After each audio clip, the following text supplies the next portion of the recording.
Hey, what's up, everybody? This is Sincere from the Standard 81 podcast, and I am back with another episode. Um, Tonight is going to be a good one, and I want to hop right in. But before we do, let's take a 30-second break just to get our minds right, and I will be back. 3, 2, 1.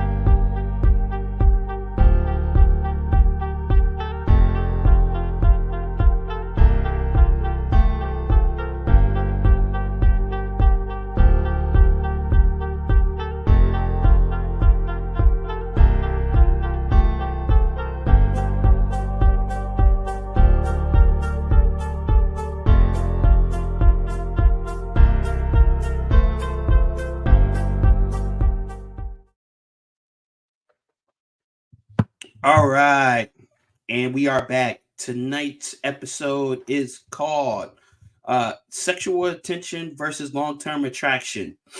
Um, Now, I want to say this before I actually get into everything. This doesn't this this explanation, yes, is for the ladies, but man, listen up to this as well because sometimes we don't even understand the difference between what it is we're looking for um in certain terms and in other terms, right? And I will go through a little bit of that later.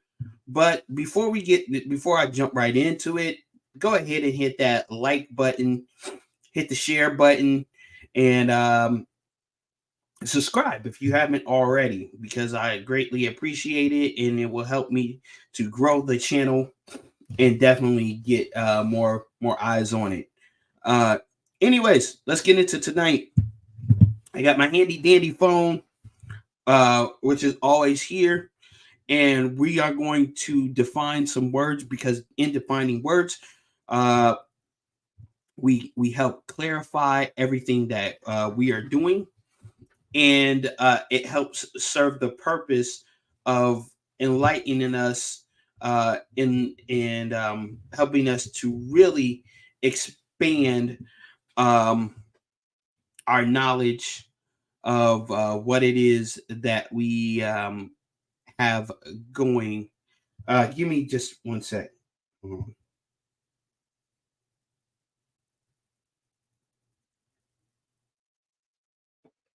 Just give me one sec, guys.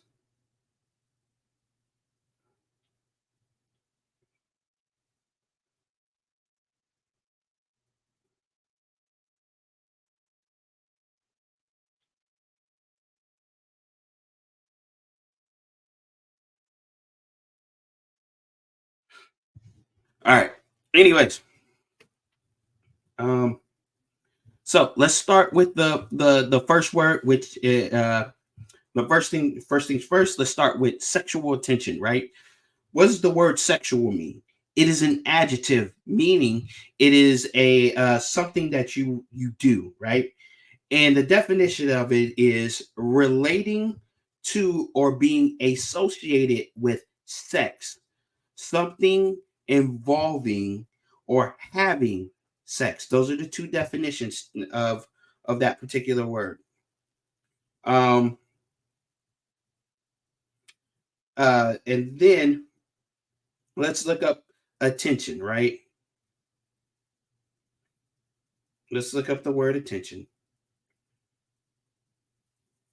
The word attention is a noun, which is a person, place, or thing, and it is defined as the state of applying one's mind to something, the condition of readiness, such as attention, especially involving a narrow selection or a focus of consciousness.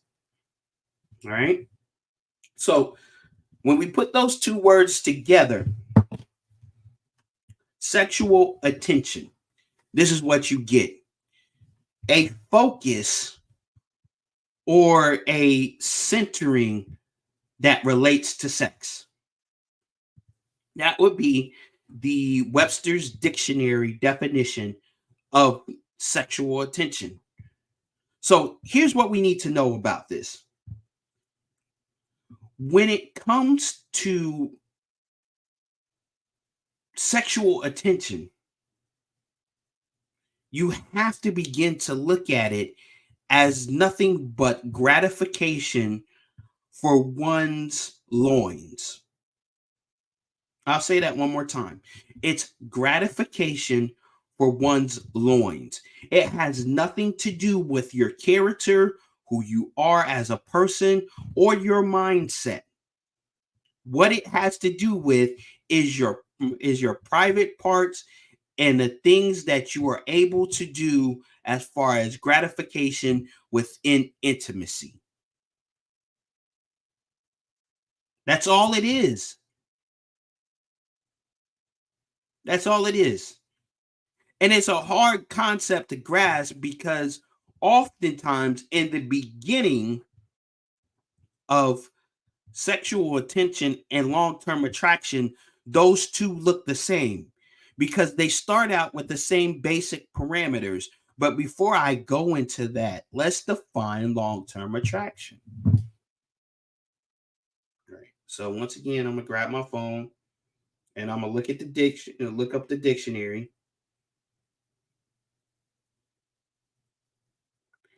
And let's look up the word long term. All right. So once again, it's an adjective, right? It's something you do. And it says occurring over or involving a relative long time, relating to or consisting of financial operations, obligations, or anything considered for long term, for a long term. Something that is generated over the course of a long time, right? That's the definition of long term. And then let's look up the word attraction, right?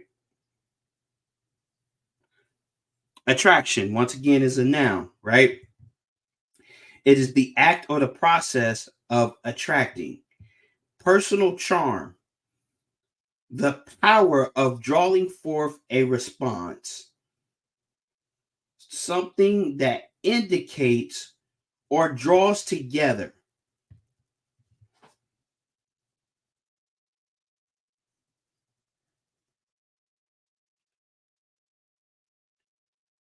There are your definitions. Long term attraction, if we had to put the two together, is this something that something you're looking for, something that you are going to be consistently, consistently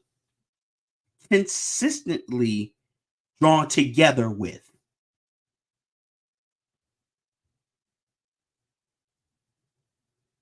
Which brings me back to the point I was saying before. Oftentimes, in the beginning of the process of developing a relationship, the two look the same, meaning sexual attention and long term attraction. Because let's be real, even as a Christian, which I am, one of the biggest components of wanting to see what a person's character is like is knowing whether or not that person is attractive. For ladies, it's usually financially and financial and security wise. They want to see, is he not only does he look good, but does he have the financial stability that is required, and does he have the right type of look that looks like he can protect me in a situation so the situation go down. For the fellas, we already know what that is. Do you look good? Do you have the type of of of outward appearance that would be appealing to my eyes? So in the beginning, it kind of looks the same, but here's how you can tell distinct difference. What happens after the initial attraction? What happens after the outer examination? Here's a good indicator. What do the conversations sound like?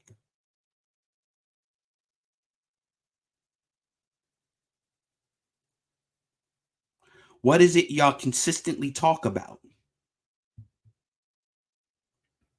What do you have in common? What is it that you don't have in common? If you two are drawn to each other, but you don't have anything in common, and the conversation is lame, I can probably tell you without the shadow of a doubt that is sexual attention, not long-term attraction.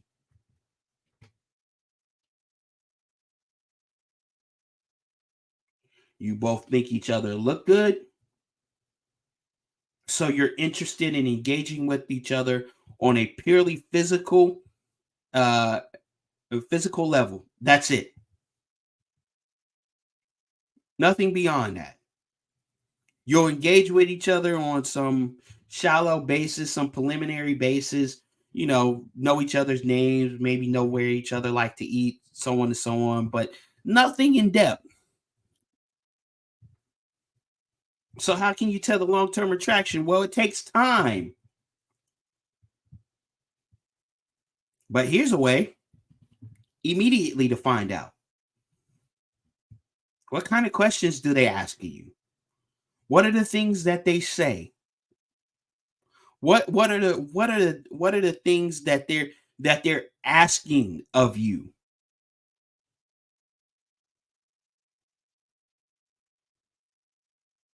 What are they looking for? What are they not looking for? If they can't answer these questions rather directly and promptly, then it's probably not long-term attraction that they're looking for.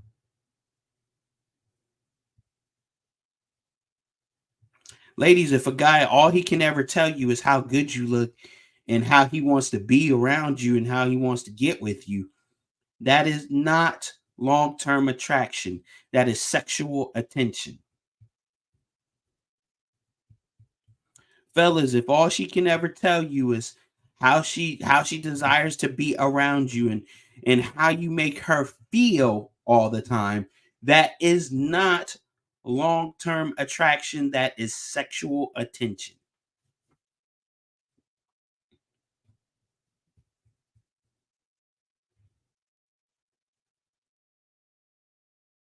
This does this mean, and I know what you're gonna ask, does this mean there is no sexual intention within long-term attraction? No, it does not.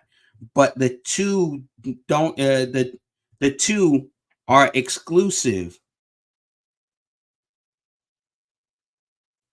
One can be included in the other, but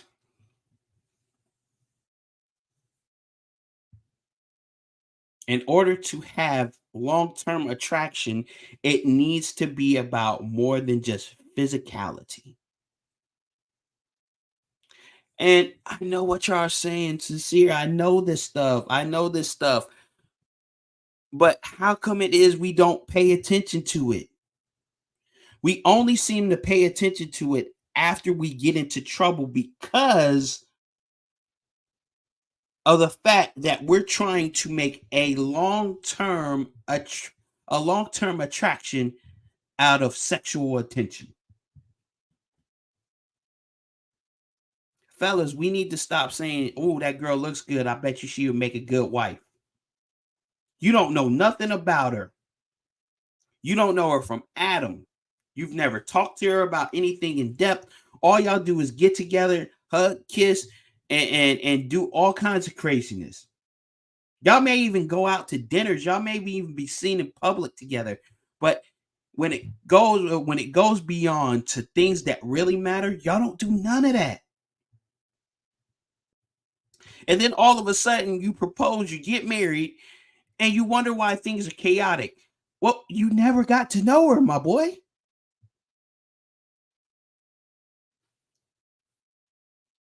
You looked at her and made an assumption that because she looked good and because she was acting a certain way that she would make a good wife. You let the fact that you had sexual attention, high sexual attention towards her, lower you into a long-term attraction.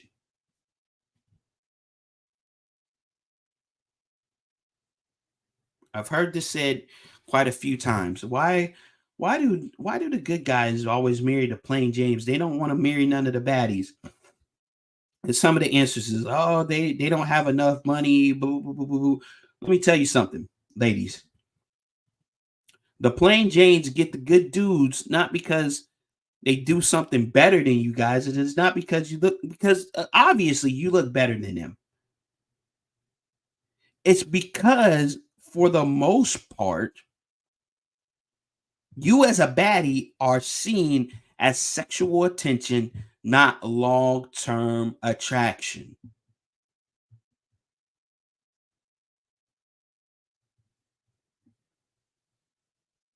Does this mean that you can't be taken seriously? Does this mean you're not deserving of somebody who will give you a long-term attraction? No, that does not. What it does mean, however, is that you've got to display more character than you do body. Fellas, you got to display more than the money and the things that you have than you than more character than the money and the things that you have. That's what that means. In order to be considered for long-term attraction, you have to display more than what is just thought of at surface. And for a lot of us, we don't even think like that. We think just as long as we present our best selves to people, that's good enough. But here's the point that you don't think about.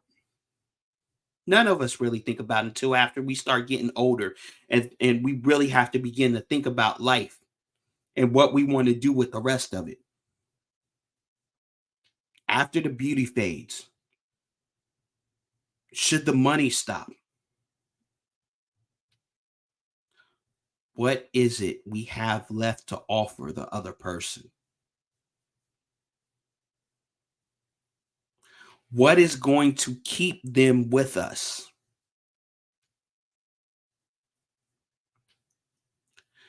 Because I'm going to tell you something, ladies. I don't care how many plastic surgeries you get. I don't care how many tummy tucks you get. I don't care how many BBLs you get. That youth and that beauty is not going to last for forever. It's just not. Look at Madonna.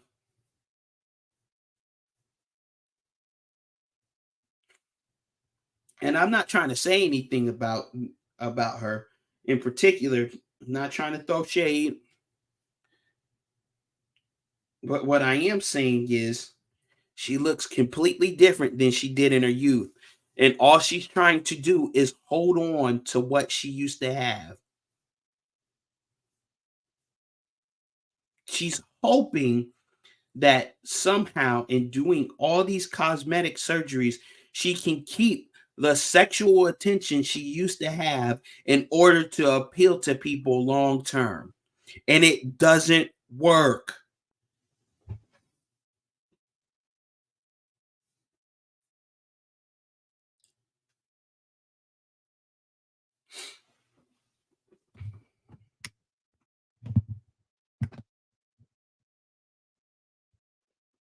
What happens to the rich millionaire playboy when all of a sudden the money well dries up?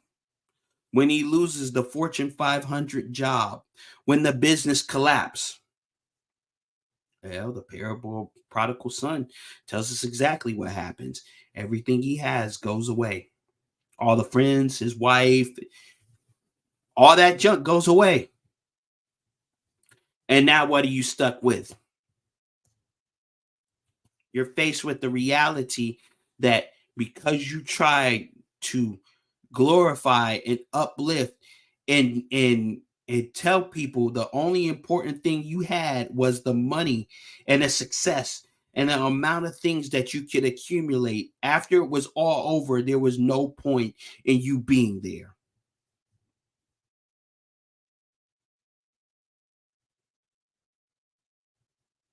You had your credentials be the thing that sexually draws people to you, not makes them commit to you long term.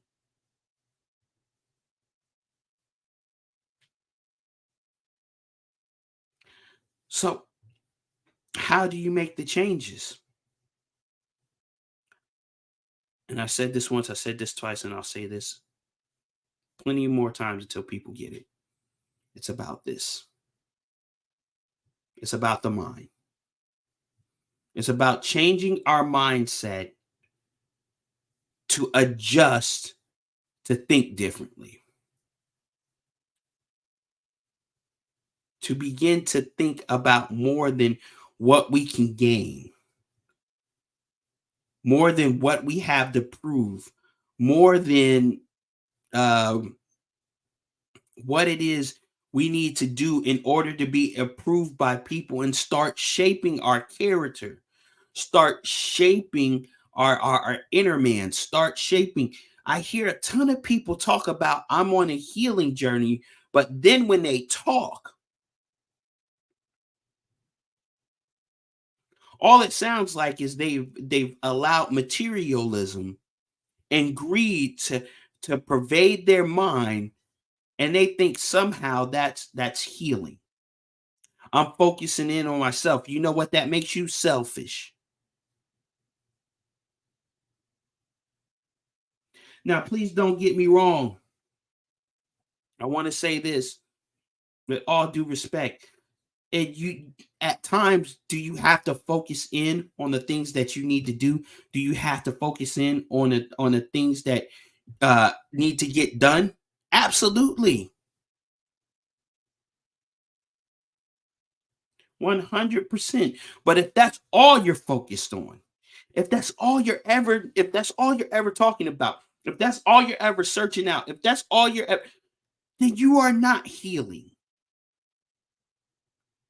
You have traded in your afflictions for a band-aid, and that wound is still bleeding.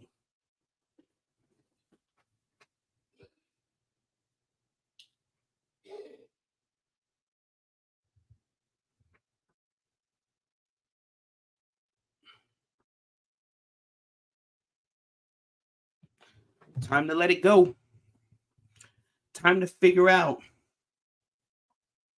how to shape yourself different, how to think differently, how to move differently. I personally will go and say, Jesus Christ is the way, the truth, and the life. Nobody comes to the Father except through him. If you come to Christ, you can get there. That would be my personal suggestion. But if you don't want to take that road, that's fine. But I'll say this, it's going to be harder to change your mindset without any help.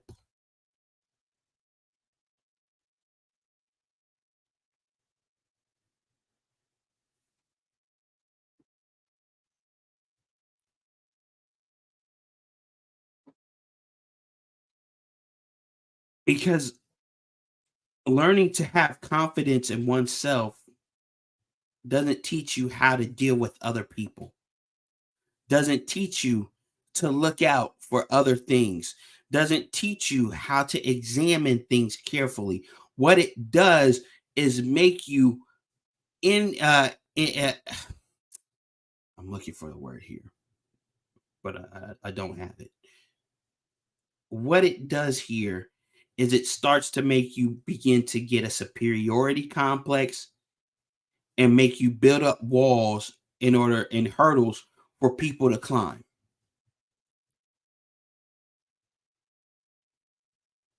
It doesn't make you better.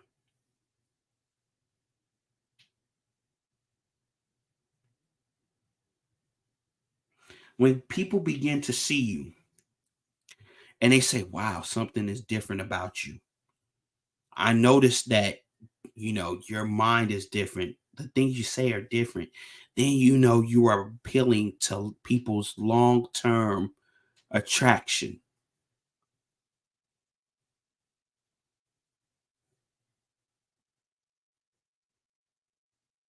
If you have to tell people all the time how much you have changed and how much changing you're doing, then maybe you are not doing as much as you say you are.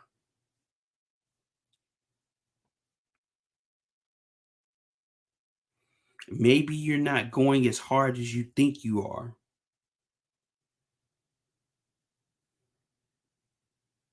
Because I'll tell you this much, those who are making mental changes and improving in their life, they don't have to say much. You see it in their actions.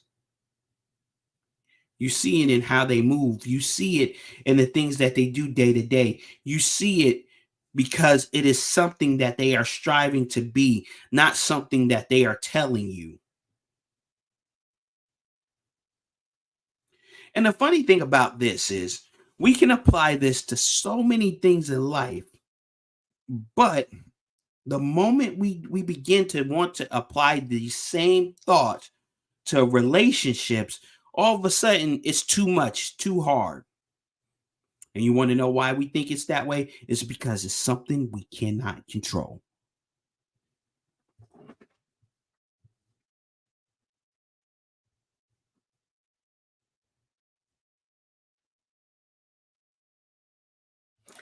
It is something we cannot control. And that's why we can't begin to think that way, because we as human beings want to feel, both girls and guys alike. I don't care, fellas. I don't care what you say. You want to control. We want to feel like we're in control of the things that we are doing. And when we don't feel like we're in control, you feel like things are out of alignment. And you can't control how somebody sees you or feels about you. If you go back into my catalog, there's a podcast, there's a stream I did, a podcast I did. I don't know what to call this, but anyways, where I was talking about perception. If you present yourself one way all the time to the public and to people around you, you can expect certain results. So if you're out here, ladies, dressing provocatively and revealing yourself online all the time, you cannot expect to be taken as a long-term option. You will be looked at as a sexual object.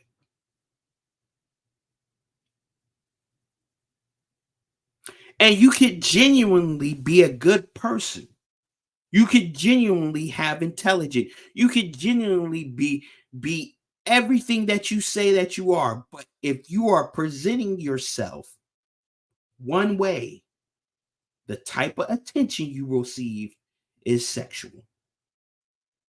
You will never, and I quote, never be considered or looked at as a long-term attraction option.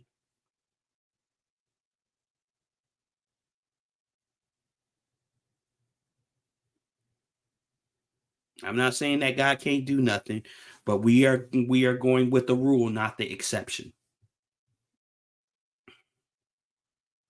Fellas, if all you present yourself as is a playboy who is rich and going around with luxury and displaying luxury, don't expect women to take you serious.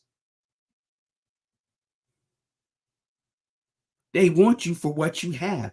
They want you for the exposure. They want you for the things that you can do. Why would they take you seriously?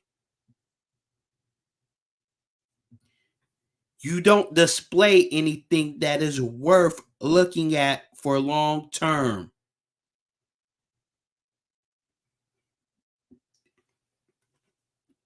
Now, please don't get me wrong.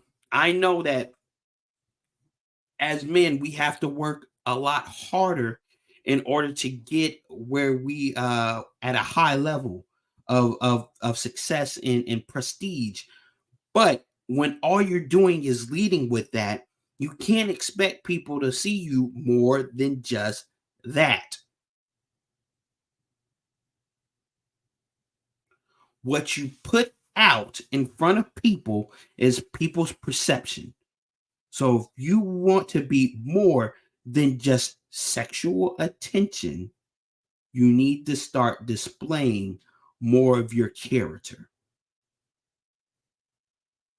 That's going to start by checking your mind and checking those things that you are allowing to go out, checking the way that you present yourself in public, checking those things that you are doing all the time.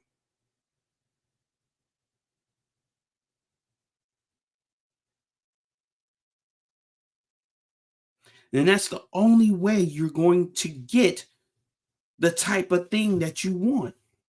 Now, if you're fine with situationships and being used for whatever the reason may be, then okay, I'm not talking to you. But I know for the most of us, we want to be taken seriously. We want to be seen as somebody that is special to somebody else. But I'm here to tell you, if all you are demonstrating to people is one thing, that's all you're going to be seen as. Check your mind.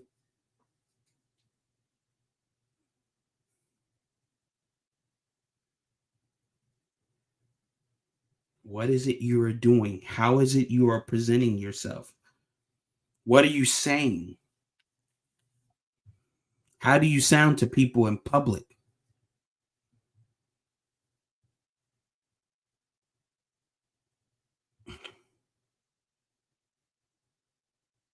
These are all things you have to think about. These are all things that you have to begin to reframe and shape your mind around. Because if you don't, all you will be taken as is a sexual attention object. And that's where the difference lies. How seriously do you take yourself?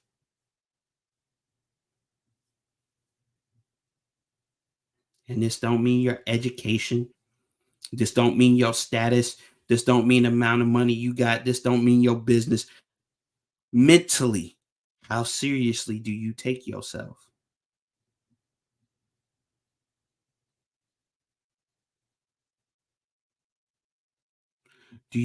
What are your morals? What are your values? What are your boundaries?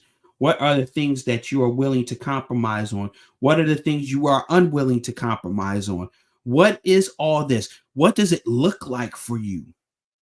Can you define it? Can you talk about it? Is there something that you display that says exactly that?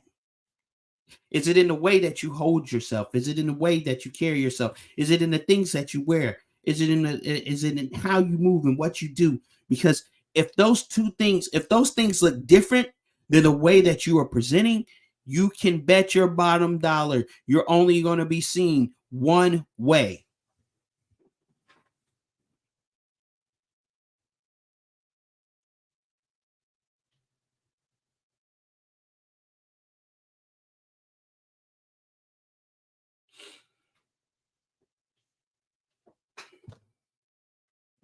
And you don't want that, nor do I. And that's all I'm going to say. Once again, thank you guys for tuning in. I appreciate you all. If you are watching this after it has gone live, type second watch in the comments for me. I'd greatly appreciate it. Check out my TikTok over at the Standard 81 Podcast. Check out my Instagram over there at Sincere the Artist. I will shortly be changing everything over to the Standard 81 podcast. I am currently working on making everything professional and trying to figure out how to do all that stuff. It's been a process, but I told you, as the years go on, as the months go on, as the days go on, as the weeks go on, I'm going to try to continue to make it better, give you more and more content, and hopefully you guys will love me and hit that like, that share, and that subscribe button to help me grow so that I can help continue to give you what it is that you are looking for and drop that knowledge bomb on you. Until the next time, stay up. Peace.